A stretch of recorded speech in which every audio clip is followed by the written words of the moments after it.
చెప్పండి స్వామి. ఈ స్వామివారి పేరు కుండలేశ్వర స్వామి. ఈ గ్రామం పేరు కుండలేశ్వరము. ఇక్కడ ప్రవహించే నది పేరు వృద్ధగౌతమి గోదావరి. ఈ వృద్ధగౌతమి గోదావరికి సముద్రుడు ఎదురొచ్చి 2 కుండలాలు బహుమతిగా ఇచ్చాడు. కుండలము అనగా చెవు పెట్టుకుని పోగు అనర్థం. చెవు పోగుని కుండలాలు అంటారు. ఇస్తే గోదావరి అంటాం సముద్రంతోటి, నాథా నాకు బహుమతిగా ఇచ్చారు పెట్టుకోమని. నేను పెట్టుకోవడం కాదు, మనిద్దరము కలిసిన ప్రాంతం మనిద్దరి జ్ఞాపకార్థం, లోక కళ్యాణార్థమై మానవులు పూజ చేసుకోవడం కోసం ఒకటి నది ఒడ్డున, 2వ కుండలాన్ని నదీ గర్భంలోని ప్రతిష్ఠ చేయమని కోరింది ఆ వృద్ధ గౌతముని కోరింది గోదావరి. అప్పుడు ఆ వృద్ధ గౌతముడు ఒకటి మానవుల కోసం పెట్టి ప్రతిష్ఠ చేయాలి. చాలా చోట్ల లింగాలు గుండ్రంగా ఉంటాయి. ఈ లింగాకారం చూడండి, ఈ పక్క పల్లంగా ఉంది, ఇలా గోడు కొనిసారా, ఇది లింగం అన్నమాట. చూపెట్టండి కుండలము, కుండలేశ్వరుడు, అందుకే కుండలేశ్వర స్వామి అని పిలుస్తారు. ఒక కుండలాన్ని నది ఒడ్డున, 2వ కుండలాన్ని దేవతను పూజ చేసుకోవడం కోసం నదీ గర్భంలోని ప్రతిష్ఠ చేసిన తర్వాత నదిలో స్నానం చేశాడు ఆ వృద్ధ గౌతమి. స్నానం చేయగా ఆయన వృద్ధాప్యం పోయి యవ్వనం వచ్చింది. ఈ క్షేత్రం మహత్యం ఏంటంటే వృద్ధులు కూడా, ముసలివాళ్ళు కూడా ఈ క్షేత్రంలో స్నానం చేయడం వల్ల యవ్వనం వయసు వస్తుంది అన్నది ఈ కుండలేశ్వర క్షేత్ర మహత్యం. ఇది గౌతమి గ్రంథంలో 103వ అధ్యాయంలో 15వ శ్లోకంలో చెప్పబడుతోంది. అంతేకాకుండా బ్రహ్మాండ పురాణం తెలియజేస్తోంది. బ్రహ్మదేవుని అడిగట్టు నారదుడు, తండ్రి గారు ఈ భూమండలం మీద చాలా పుణ్యక్షేత్రాలు ఉన్నాయి, నదీ తీర ప్రాంతంలో ఏమైనా క్షేత్రంలో చెప్పండి, స్వామి దర్శనం చేసుకుని వస్తాను అడిగితే ఈ కుండలేశ్వర క్షేత్రం ఈ విధంగా చెప్తున్నాడు. అనంతం కుండలాఫలం. ఈ నదిలో స్నానం చేసి స్వామివారిని దర్శనం చేసుకుంటే అనంతం, అంతా ఇంత అని చెప్పలేము, కోటి రెట్టు ఫలితం వస్తుంది అని చెప్తున్నాడు. ఇంత అని వర్ణించలేనంత వస్తుంట ఈ క్షేత్రంలో స్నానం చేసి దర్శించుకుంటే. అనంతం ఎంత ఉంది, ఈ విశ్వం అంటే భూమండల విస్తీరణ అంత ఫలితం వస్తుందని చెప్తున్నాడు. అప్పుడు నారదుడు వచ్చి నదిలో స్నానం చేసి నదిలో ఉన్న కుండలేశ్వర స్వామికి అభిషేకం చేసుకుని మళ్ళా పైకి వచ్చి ఈ స్వామిని కూడా పూజ చేసుకున్నాడు నారదుడు అని మనకి బ్రహ్మాండ పురాణం తెలియజేస్తుంది. ఇవన్నీ కూడా పురాణాలు. మానవులందరూ కూడా ఈ భూమి మీద సంచరించక ముందు జరిగిన విషయాలు. మానవులు ఎవరైనా సంచరించే క్షేత్ర విశేషాలు ఉన్నాయా అని తెలుసుకోవాల్సి వస్తే భక్త మార్కండేయుడు, మన మానవుడు 4వ శతాబ్దం వాడు. భక్త మార్కండేయుడు అంటే మన మానవ జాతిలో పుట్టినవాడు. 4వ శతాబ్దం. శతాబ్దం అంటే 100 సంవత్సరాలు పూర్తి శతం. అలా 400 సంవత్సరాలు కలియుగం ప్రారంభమైన తర్వాత 400 సంవత్సరాలకి భారతదేశంలో ఉన్న క్షేత్రాలను దర్శనం చేసుకుంటూ ఈ స్వామిని దర్శనం చేసుకోవడం వచ్చాడు. నదిలో స్నానం చేసి స్వామివారిని దర్శనం చేసుకోవడం వచ్చారు. మరి ఎప్పుడో ప్రతిష్ఠ చేసిన దేవాలయం ఈ కుండలేశ్వర స్వామి ఋషి ప్రతిష్ఠ. మరి అప్పుడు దాకా మానవులు 400 సంవత్సరాల దాకా రాలేదు. అప్పుడు దాకా మరి ఎవరు చేస్తారు దేవాలయాన్ని? ఋషులు, మునులు, యోగులు నదీ స్నానం చేసి స్వామివారిని పూజ చేసుకుంటారు. నది ఒడ్డున కుండలేశ్వర స్వామి, నదీ గర్భంలో ఉన్న కుండలేశ్వర స్వామి దేవతలు పూజ చేసుకుంటారు. ప్రతి నిత్యము కూడా దేవతలందరూ వచ్చి నదిలో స్నానం చేసి నదిలో ఉన్న కుండలేశ్వర స్వామి అభిషేకం చేసుకుంటూ ఉంటారు. ఇది ఈ టైంలోది తెల్లవారుజామున 2-3 ప్రాంతంలో దేవతా స్నానం అంటారు. దేవతలందరూ వచ్చి స్నానం చేసేది 2-3 ప్రాంతంలో. ఆ టైంలో ఈ దేవతలందరూ వచ్చి నదీ గర్భంలో ఉన్న పంచుకుడులు, నదీ గర్భంలో పంచుకుడులు ఆయన కూడా అందులో ఉన్న కుండలేశ్వర స్వామిని పూజ చేసుకుంటారు. నది ఒడ్డున్నది మనుషులు, మునులు, యోగులు స్నానం చేసుకుంటారు. ఎప్పుడైతే మార్కండేయుడి క్షేత్రం వచ్చాడో ఈ ఋషులందరూ కూడా లేచి నుంచి ఇతను మానవుడు అయిపోయింది. ఇంత చిన్న వయసులో అంటే 13 సంవత్సరాలకి దేవాలయాలని దర్శనం చేసుకుంటాడంటే ఇతను మామూలు విషయం కాదు. ఇతను కారణ జన్ముడు అని లోక కళ్యాణార్థం వచ్చాడని అతను ఆహ్వానించి అతని చేత పూజ చేయించి ఇక్కడ మానవులు రావడం మొదలెడతారు. ఇక్కడ మనం ఉండడం శ్రేయస్కరం కాదు అని చెప్పి అందరూ కూడా హిమాలయాలు వెళ్ళిపోయారు. ఋషులు, మునులు, యోగులందరూ వాటితో పాటు మాట్లాడినప్పుడు ఎప్పుడు హిమాలయాలు సంపర్కించుకుంటున్నాడు.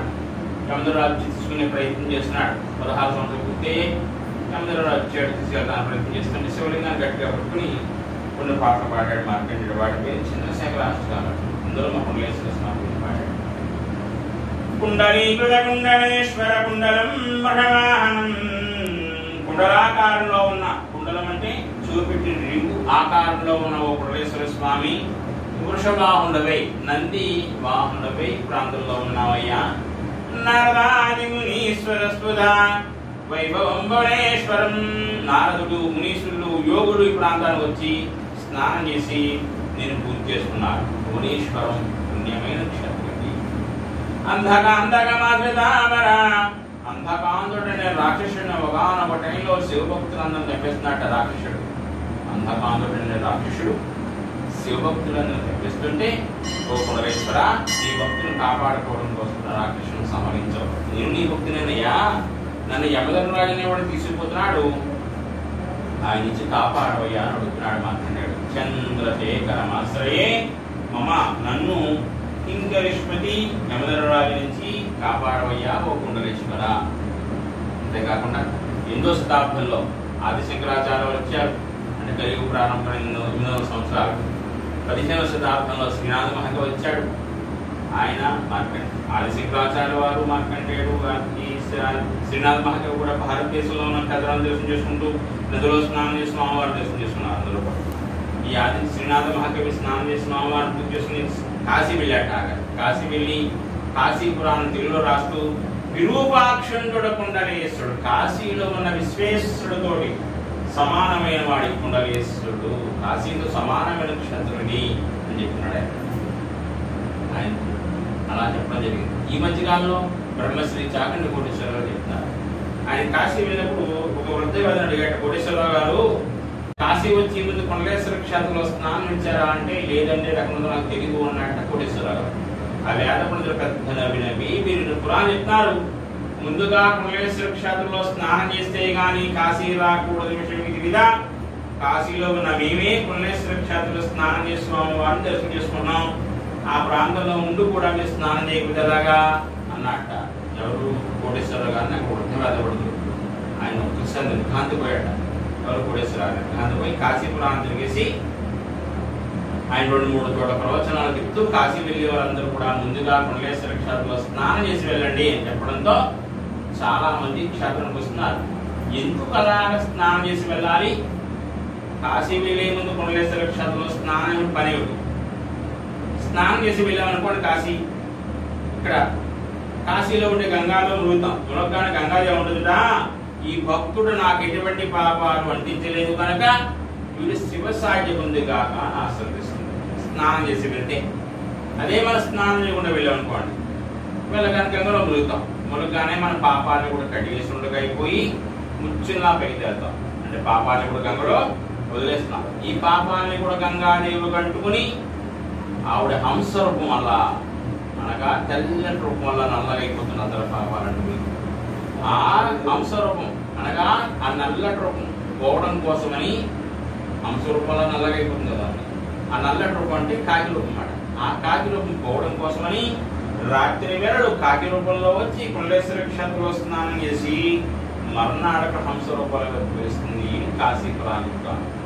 అందుకు ముందుగా ప్రతి భక్తులు కుండలేశ్వర క్షేత్రంలో స్నానం చేసాడు అనుకోండి, కోటేశ్వర డిఫరెంట్ గాను ఆ తల్లి హంస రూపం ఎప్పుడు అలాగే ఉంటుంది. ఆవిడ కాకి రూపం రాదు, ఆవిడ రావడం పని ఉండదు. వెళ్ళిన ప్రతి భక్తుడిని ఆశ్రయిస్తుంది. వీడి శివసాటి ఉంది కాక అని అది ఈ కుండలేశ్వర క్షేత్రం కాశీలో పురాణం చెప్తుంది. ఎందుకు అంత పవిత్రత? స్వామివారి కన్నా ఎక్కువ ప్రాముఖ్యత ఏమిటయ్యా అంటే నది స్నానం ప్రాముఖ్యత.